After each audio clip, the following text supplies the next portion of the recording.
turabaramukije abakunzi ba Star 7 TV aho muherereye hose mu vyanyu no mu vyabanyu tukaba turifurije kugugwa neza ya kuri micro za Star 7 TV muri kumwe na Irakoze Ale Corneille batazira bitu mingi tukaba tuhamagariye kugira subscribe like share na comment kugira uze wibere uwa mbere mu kuronka bishasha. Uno munsi ni ingerekerezo rya 22 0 umwaka w'2021 tukaba twashaka tubabwire ubuzima bwa Diamond kuva ku ntango gushika kuri réussite yiwe. Ukaba wa mbere udufatiye hafi twagusaba gufyunda subscribe like share na comment kugira uzubananye wibere wa mbere mu kuronka bishasha biva muri Star 7 TV. Stay tuned.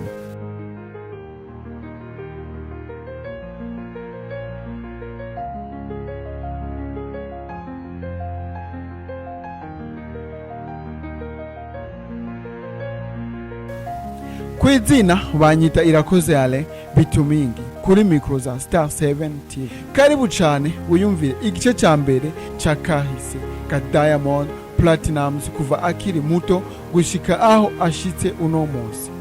Aka ni kahise ka Diamond Platnumz kuva akivuka gushika uno munsi. Ndagusaba uwanze ugire subscribe kugira uze ube uwa mbere mu kwironkera igice cya kabiri cya kahise ka Diamond Platnumz. Ushaka kumenya ko iterambere ryawe rizova mu minwe yawe wewe nyene ubwawe mu gukora ijoro n'umurango atakugoheka hama ugaheza ugashikira indoto zawe, akarorero worabira ko ni uyu musore Diamond Platnumz. Izina yahawe n'abavyeyi ni Nasib Abdul. Diamond yavutse igenekerezo rya kabiri ukwezi kw'icumi umwaka w'1989 kuri Hopitale Amana Dar es Salaam mu masaha ya saa 11 z'umugoroba aca ahabwa izina rya Nasib Abdul Juma. Muri kahise kiwe akiri muto cyane se na nyina bagiye kwahukana, se wiwe amuta akiri muto cyane atamfashanyo nimwe aronka iva kwase. Bica biba ngombwa ko Diamond na mama wiwe bimukira muri quartier bita Tandare kwa nyina kuru avyara nyina, aho niho haciye haba muhira kwa Diamond Platnumz ariwe bita Nasib Abdul kuko ariho yakuriye. Kahise kiwe karababaje cyane nkuko yabiririmbye mu ndirimbo yise Binadamu Wabaye. Umwaka w'1995 no yatangura amashure twita Gardien kwishure bita shure ya Chakura Bora Tandare Uzuri. Umwaka w'1996 no yatangura amashure mato mato kwishure bita shure ya Msingi Tandare Dar es Salaam. Umwaka w'2002 ashitse mu mwaka wa gatanu Abdul yatanguye kugaragara ko akunda cyane kuririmba, aho yatanguye kuza arasubiramo indirimbo z'abastar bari bagezeho cyane ico gihe, aca aza araririmba no mu bibanza bitandukanye. Kenshi nyina wiwe yaramugurira amasede arimo indirimbo z'abazigezweho ico gihe akaza araziririmba, ndetse yaranamwandikira amajambo y'indirimbo z'abazigezweho ico gihe Diamond akaza arayafata ku mutwe. Yaranamwandikisha no mu mahiganwa atandukanye nka talent show kugira ngo aronke aho agaragariza impano ziwe. Ivyo vyatumye nyina wa Diamond umuryango wiwe umwagiriza ko ariko aratuma Diamond aheba amashuri, bamwagiriza ko ariko arashaka kumuhebesha amashuri.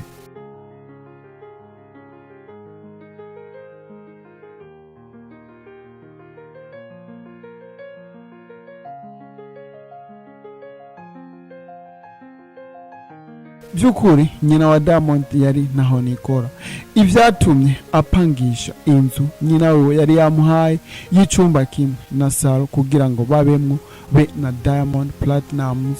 Aca ateranya no dufanga duke yaza arakura mu vyo yadebereza kugira ngo abashe kumurihira Diamond Platnumz yige amashuri. umwaka w'ibihumbi 2002 niho Diamond yarangiza amashuri mato mato. Umwaka w'ibihumbi 2003 agiye gutangura amashuri yisumbuye, nyina we yaciye amubuza ibyo kuririmba, aca amutera intege ngo abanze yige amashuri kugira ngo ace ubwenge buzomufashe no umwuga wiwe wo kuririmba muri kazoza. Ariko Diamond Platnumz atanguye amashuri yisumbuye yabandanije aririmba mu misho nyina wiwe atavyo azi. Mu mwaka w'ibihumbi 2004 niho Diamond Platnumz yatangura kuyigisha kwandika indirimbo ziwiwe ubwiwe. Yarangije amashuri yisumbuye mu 2006. Mu 2007 niho Diamond Platnumz atangura kurondera occupation zitandukanye kugira ngo arondere udufaranga two kwifashisha hamwe no kurwanya kwirirwa muhira, aho twovuga nko gutembereza impuzu. Yarakoze kuri station nk'umupompiste, arakorana photography ndetse aradanaza na telefone public. Aho hose yariko ararondera kugira ngo arabe ko yokwiza amafaranga yoshobora kumutuma yinjira muri studio gukora indirimbo yiwe ya mbere. Ariko ntivyakunze, ntivyamworoheye ko ashobora kuronka amafaranga yo kwinjira muri studio kugira ngo bikunde ashobore gukora indirimbo yiwe ya mbere. Vy'ukuri vyamushize mu bihe bigoye cyane rwose, kubera yarafise indoto yo gushobora kuja kugira enregistrement y'indirimbo yiwe ya mbere. Vyatumye agurisha impeta y'inzahabu nyina wiwe yari yaramuhaye kugira ngo azoze arambara, ndetse aramuhenda yuko iyo meta yoba yaratakaye. Amahera yakuye muri iyo meta niyo yashoboye kumufasha, arashobora kwinjira muri studio arakora indirimbo yiwe ya mbere yise Toka Mwanzo.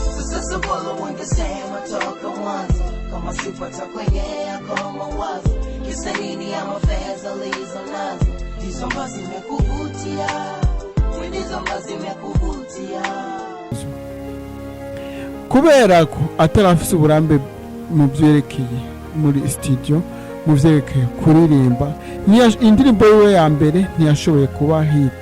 Ariko iyo ndirimbo yaramufashije kumenyekana, aho yamutumye amenyana n'abantu benshi cyane mu muziki, ndetse benshi baranatangaye ukuntu yoba yinjiye muri studio ubwa mbere ariko agashobora gukora indirimbo ikaza yari nziza cyane.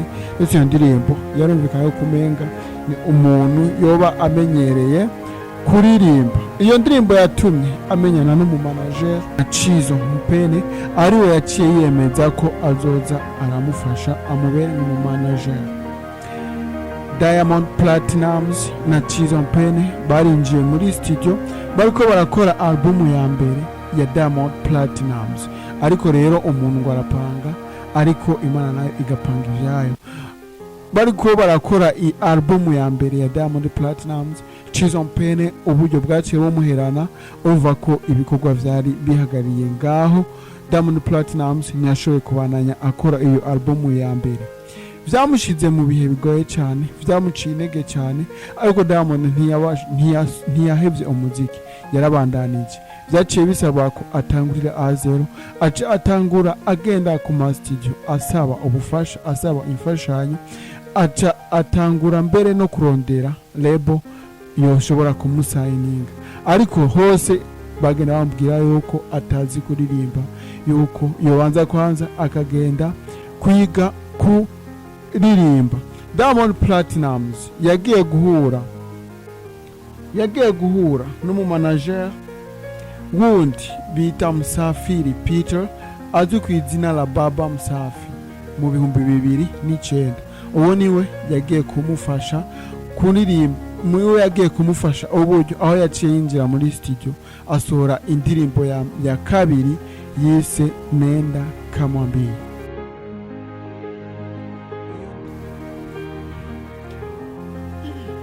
Iyo ndirimbo Nenda Kamwambie ni indirimbo yaririmbanye umubabaro mwinshi cyane, kubera yasaga no kuwamenga ni true story. Umukobwa basohokanaga yaheruka kumuheba bivanye nuko yabona ubuzima bwa Diamond imbere n'inyuma nibwagira umuco. Diamond yaratanguye kwihebura, ariko iyo ndirimbo niyo ndirimbo yatanguye kumuhindurira ubuzima, indirimbo yatanguye kumuhindurira ubuzima. Diamond nawe atangura kuba nk'abandi. Wowe ufise indoto, wowe ufise projet, wowe ufise icyo uriko urakora, nagomba kugutera intege. Keep doing, keep dreaming, keep working. Ejo ni heza. Duhure kandi ndabasaba mugire subscribe kugira duhure kandi kuri ku gice cya kabiri ca Histoire ya Diamond Platnumz. Kuri mikro mwari kumwe na Irakoze Alekame Bitumingi, wanda basezeye abwira ati ciao.